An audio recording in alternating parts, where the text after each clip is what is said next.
AP CM Chandrababu మంత్రి లోకేష్ సింగపూర్లో పర్యటిస్తున్నారు. సీఎం చంద్రబాబు లోకేష్ బృందానికి ఘన స్వాగతం పలికారు స్థానిక తెలుగు ప్రజలు, పారిశ్రామికవేత్తలు. 5 రోజుల పర్యటనలో భాగంగా ఇద్దరు వేర్వేరు కార్యక్రమాల్లో పాల్గొంటారు. మొత్తం 29 సమావేశాల్లో పాల్గొంటారు ముఖ్యమంత్రి. ఇవాళ మధ్యాహ్నం Telugu diaspora from south east కార్యక్రమంలో చంద్రబాబు బృందం పాల్గొంటుంది. ఏపీ ప్రభుత్వం చేపట్టిన P4లో భాగస్వాములు కావాలని పిలుపివ్వనున్నారు. ఆ తర్వాత భారత్ హైకమిషనర్ శిల్పక్తో సమావేశమవుతారు. ఇక ప్రముఖ సంస్థ సుర్బానా జారాంగ్ ప్రతినిధులతోనూ సమావేశమై చర్చిస్తారు.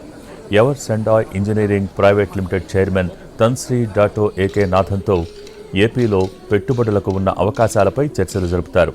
అటు రాష్ట్రానికి పెట్టుబడులు, బ్రాండ్ ఏపీ ప్రమోషన్పై లోకేష్ సింగపూర్ పర్యటన కూడా సాగనుంది. ఏపీ సీఎం చంద్రబాబు, మంత్రి లోకేష్ సింగపూర్లో పర్యటిస్తున్నారు. 5 రోజుల పర్యటనలో భాగంగా ఇద్దరు వేర్వేరు కార్యక్రమాల్లో పాల్గొంటారు. ఇవాళ మధ్యాహ్నం Telugu diaspora from south east కార్యక్రమంలో చంద్రబాబు బృందం పాల్గొంటుంది. ఏపీ ప్రభుత్వం చేపట్టిన P4లో భాగస్వాములు కావాలని పిలుపివ్వనున్నారు. ఆ తర్వాత భారత్ హైకమిషనర్ శిల్పక్తో సమావేశమవుతారు. ప్రముఖ సంస్థ సుర్బానా జారాంగ్ ప్రతినిధులతోనూ సమావేశమై చర్చిస్తారు. Eversendai engineering private limited chairman Tan Sri Dato A K నాథన్తో ఏపీలో పెట్టుబడులకు ఉన్న అవకాశాలపై చర్చలు జరుపుతారు. అటు సింగపూర్ చేరుకున్న ఐటీ, విద్యాశాఖ మంత్రి నారా లోకేష్కు తెలుగు ప్రజలు ఘన స్వాగతం పలికారు.